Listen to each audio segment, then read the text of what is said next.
नख सीख लो मेरी ये देही, नख सीख लो।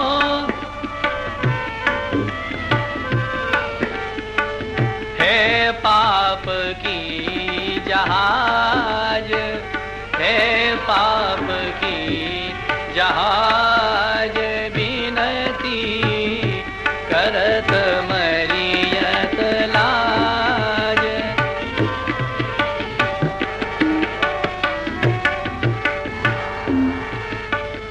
विनती करते में भी मुझे लाज आती है। नखसिक पर्यंत ये जो मेरा शरीर है ये कैसा है? पाप का जहाज। जिन सूरदास को आगे श्री महाप्रभु जी कहेंगे कि पुष्टि का जहाज, श्री गोसाई जी सूर सागर है ये। इस जहाज में पुष्टि के रत्न भरे हैं। और सूरदास जी ने पहले क्या कहा है कि पाप का जहाज हूं। जैसे जहाज में सामान लदा जाता है, ऐसे मेरे शरीर में जो बोझ लदा है वो काहे का? पाप का। है पाप की जहाज, है पाप की बिनती करत मरियत लाज।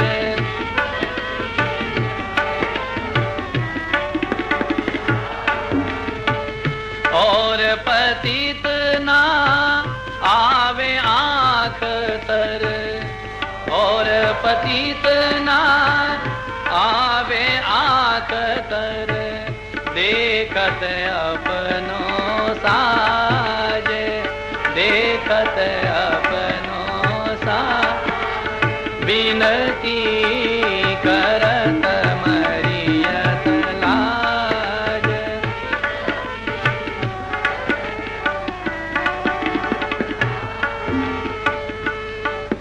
ये कहावत है कि वो तो मेरी आंख तर भी नहीं आ सकता है, मेरी बराबरी क्या करेगा? तो सूरदास जी इस मुहावरे को यहां प्रयोग कर रहे हैं कि और जितने भी पतित हैं, पापी हैं, वो मेरे सामने ही नहीं आते। क्यों? वो देखते हैं तो हमसे बहुत बड़ा पापी है, हम इसकी बराबरी नहीं कर सकते। मेरे पाप के साज को देख के वो सामने खड़े नहीं होते। कृपानाथ में ऐसा पाछे भयो न आगे भे, पाछे भयो न आगे भे, सब पतितन सिर ताज, सब पतितन सिर ताज, बिनती करत मरियत लाज।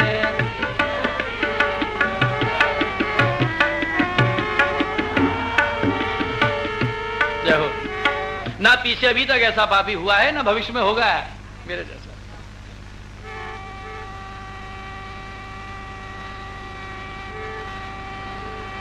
इतने अधिक पाप किए हैं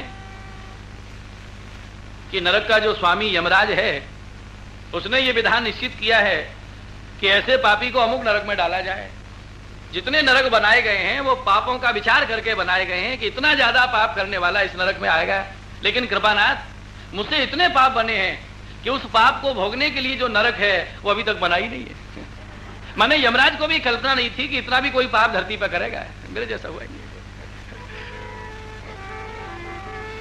नर कहू भाज्यो नाम सुन मेरो, नर कहू भाज्यो नाम सुन मेरो, पीठ दई यमराज, पीठ दई यमराज, बिनती करत आवत लाज, बिनती करत आवत,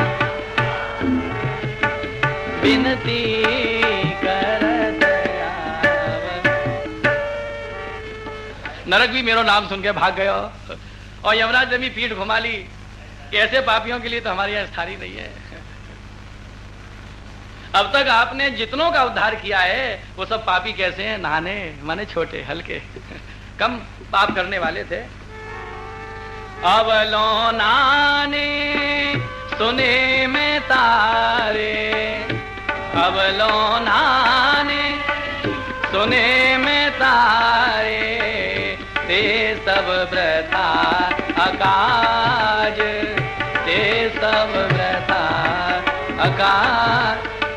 साचो बीरद सूर को तारो, साचो बीरद सूर को तारो, लोकन लोक आवाज, लोकन लोक आवाज, बिनती करत मरियत लाज, बिनती करत मरियत।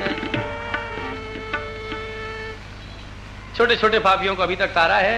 मेरे जैसे पापी को यदि आपने तार दिया है तो सब लोगों में आपका यश बढ़ जाएगा, कि जिसके लिए नरक में भी स्थान नहीं था, यमराज ने भी पीठ घुमा ली, उसको श्री वल्लभ ने तार दिया है।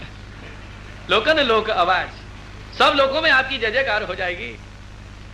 अपने पापों का वर्णन करते में मुझे लज्जा लगती है, जितना मैंने वर्णन किया है तो बहुत थोड़ा है।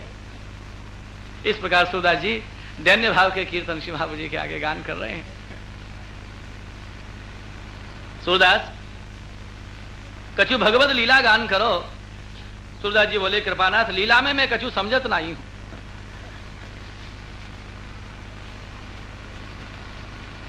प्रभु का उत्कर्ष प्रकट करना है जगत में, दैवी सृष्टि को यह बताना चाहते हैं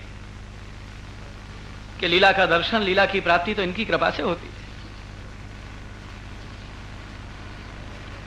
जब बार बार महाप्रभु जी आज्ञा करें कि कछु लीला जस वर्णन करो, सूरदास जी ऐसे ही कीर्तन गाएं, तो महाप्रभु जी क्या बोले, अरे त्यारो नाम तो सूर है कैसे घियात काय को हो। कछु भगवत लीला को गान करो।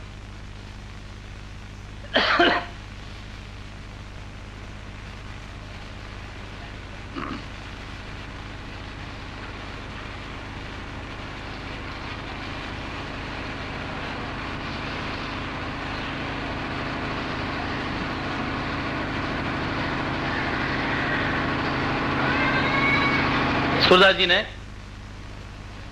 जो दैन्य भाव के कीर्तन गाए, उसका आशय यह है कि जीव तो आपका है लेकिन आपसे बिछड़ा हुआ है, और आपसे बिछुड़ के पतित हो गया। और महाप्रभु ने कही कि घिंगियात कायकू है। अरे बिछुड़ गए हो तो बाकू बार बार क्यों कह रहे हो है कि मैंने ऐसे दोष किए, ऐसे पाप किए, अब तो लीला को वर्णन करो। मैं लीला में कछु समझत नहीं हूं। महाप्रभु जी ने आज्ञा करी, जाओ यमुना स्नान कराओ, हम तुमको समझाएंगे। सूरदास जी यमुना स्नान करके आए, अपरस में श्री महाप्रभु जी के सामने आए के विराजे। तब श्री महाप्रभु जी ने अष्टाक्षर मंत्र का दान दिया, सूरदास जी को अष्टाक्षर मंत्र सुनाया।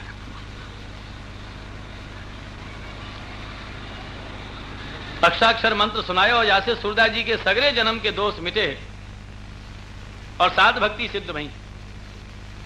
उसके बाद सूरदास जी का ब्रह्म संबंध कराया, सात भक्ति और नवदा भक्ति की सिद्धि हो गई। अब रही दसवीं भक्ति प्रेम लक्षणा भक्ति। तो श्री महाप्रभु जी दसम स्कंद की अनुक्रमणिका सूरदास जी को सुनाए। वो अनुक्रमणिका श्रवण करते ही जो दसवीं भक्ति है प्रेम लक्षणा भक्ति, वो सूरदास जी के हृदय में स्फुरित हो गई श्री वल्लभ की कृपा से।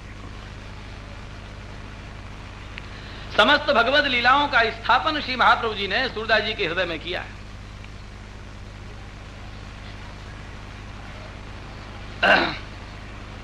नमामि हृदये शेषे लीला क्षीराब्धिक्षायिनं लक्ष्मी सहस्त्र लीला विहि